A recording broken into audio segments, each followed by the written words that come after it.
नहीं, इनको बागी कैसे कहते हैं? किसके सिंबल पे लड़े थे? शिवसेना यूबीटी? तो कायदे से तो उस सिंबल का सम्मान करिए। और जाहिर तौर पर मैं इसे बार बार कह रहा हूं कि मैं शिवसेना का या तृणमूल का या किसी और पार्टी में जब ये इंजीनियरिंग की जाती है ना, तो ये उनका संकट नहीं है, ये हमारे लोकतंत्र का संकट है। और ये धोखा किसके साथ है जानते हैं? ठाकरे जी, उद्धव ठाकरे जी के साथ नहीं है, इलेक्टोरेट के साथ धोखा है, जिन्होंने चुनाव किया और विकल्प देख करके इनको वोट किया। क्या उस विकल्प के साथ अन्याय नहीं कर रहे हैं?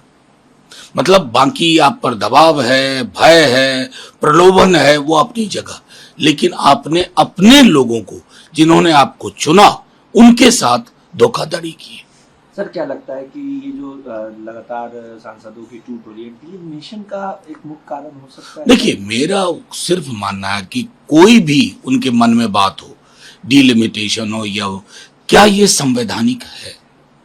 मैंडेट पाना और मैंडेट जुगाड़ना दो अलग चीज है। मैंडेट आपको जनता देती है, जुगाड़ आपको तथाकथित चाणक्य नीति देती है, जिसके लिए हमारे संवैधानिक प्रावधानों में कोई भी जगह नहीं है।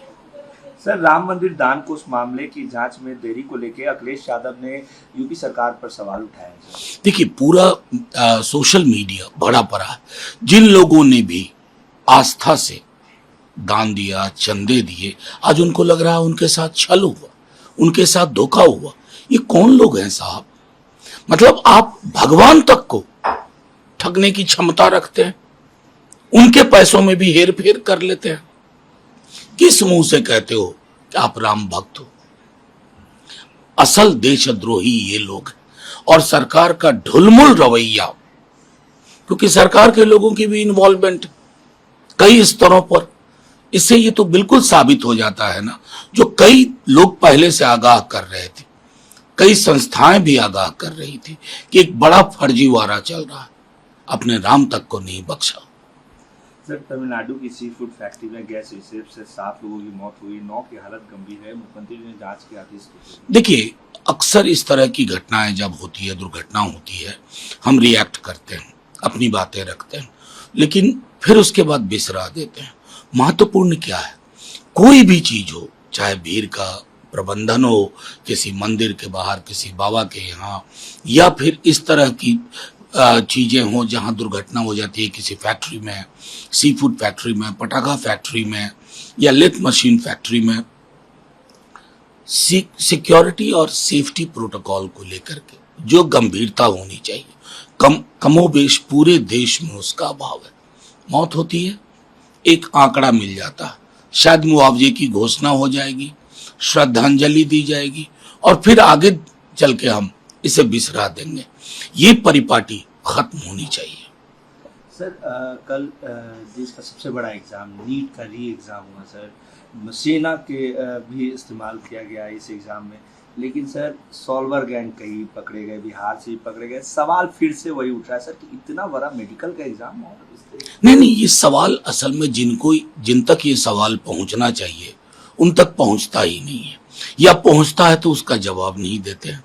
कल क्या हमने सुना, अभी मैंने सुना सुबह कि लखीसराय या कहीं सॉल्वर गैंग को पकड़ा गया, लेकिन कल नीट की पूरी परीक्षा में सबसे बड़ी खबर क्या बनाई गई कि प्रधानमंत्री जी 45 मिनट एयरपोर्ट पे वेट किए ताकि नीट के परीक्षार्थियों को कोई दिक्कत ना हो।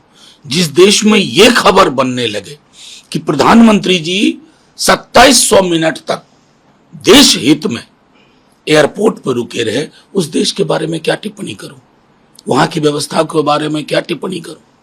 सर कल जेडीयू की राष्ट्रीय परिषद की बैठक थी, राज्य परिषद की बैठक थी, नीतीश कुमार राष्ट्रीय अध्यक्ष बने, निशांत को भविष्य बताया जाए। आरोप आप लोगों पे लगते थे मनोज सर कि तेजस्वी यादव या हो, तेज प्रताप, मीशा वाली, ये तमाम लोग परिवारवाद, लालू परिवार पे हमेशा परिवार नहीं, वक्त आरोपों का जवाब दे देता। हमने तब भी कहा था कि जब ये बात हुई कि तेजस्वी जी चुन के आए थे, डोर टू डोर कैंपेन किया था, फिर भी प्रधानमंत्री जी, मैं किसको कहूं कि जुबान थोड़ा हिसाब से चलाइए, प्रधानमंत्री जी, गृह मंत्री जी, तो मैंने कहा ना कि वक्त बहुत सारे मसले सेटल कर देता है। आज किस मुंह से बात होगी? बहरहाल मेरी उम्मीद होगी कि पुनः राष्ट्रीय अध्यक्ष बनने के बाद संभवतः आसपास क्या हो रहा है इसको गंभीरतापूर्वक देखने की कोशिश करेंगे अपनी आंखों से। नीतीश जी 6 जोड़ी दूसरी आंखों से नहीं। सर भरत तिवारी मामले में नेता प्रतिपक्ष ने भी सवाल उठाए कि फेक एनकाउंटर की गई।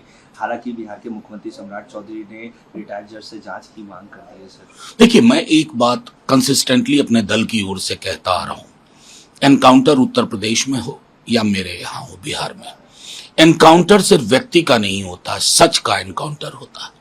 एक एनकाउंटर करके आप सच पे पर्दा डाल देते हैं, क्योंकि मान लीजिए कोई क्रिमिनल भी है तो आपकी मंशा क्या होनी चाहिए? उस क्रिमिनल के नेटवर्क को ध्वस्त करना, उसकी समझ बढ़ाना, उसके पूरे पॉलिटिकल इकोनॉमी को कब्जे में लेना। एनकाउंटर करके आपने क्या किया? वाहवाही पीठ थपथपा ली। आप अपना मॉडल फलाने राज्य के फलाने मुख्यमंत्री जी से और 2-4 जगह तारीफ हो गई। हर एनकाउंटर सच पे पर्दा होता है, और अगर आप जुडिशियल इंक्वायरी, शायद आप दबाववश बस ये चाहेंगे कि उसमें कोई प्रभावित ना करे, क्योंकि देखिए चोर की दाढ़ी में तिनका। अगर एनकाउंटर सच होता आप सस्पेंशन नहीं करते। और मैं फिर से दोहराता हूं, एनकाउंटर किसी का भी हो, कहीं भी हो, वो सच का एनकाउंटर होता है। वो छुपाने के लिए एनकाउंटर किया जाता है जिसमें लोग शरीके गुनाह होते हैं। सर बिहार में अब लगातार आपराधिक घटनाएं हो रहे हैं, अभी भी एनकाउंटर का भी आपने जिक्र किया। Sir film star Pankaj Tripathi के बड़े भाई के साथ अपराधियों ने गंभीर रूप से मारपीट की, वो गंभीर रूप से घायल है सर, उन्हें पटना रेफर। देखिए, एक बात मैं कहूं, पंकज जी के भाई का मामला है तो ये खबर बनी।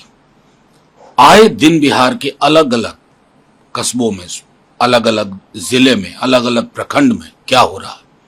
दहशत, डिफॉल्ट टेम्पलेट, खौफ में लोग जी रहे हैं। क्योंकि मैं बार बार दोहरा रहा हूं, चाहे षड्यंत्र से ही हो, Nitish ji mandated chief minister थे। ये व्यक्ति विशेष मैंडेटेड नहीं है। फर्क होता है जब जनता सीधे तौर पर मुहर लगाती है और जब दिल्ली दरबार और प्रत्यक्ष मुहर लगाता है, तो कमान आपके हाथ में नहीं होती है। मैं चाहूंगा कि पंकज जी के भाई स्वस्थ हों, लेकिन लगभग पूरा बिहार एक दहशत में जी रहा है।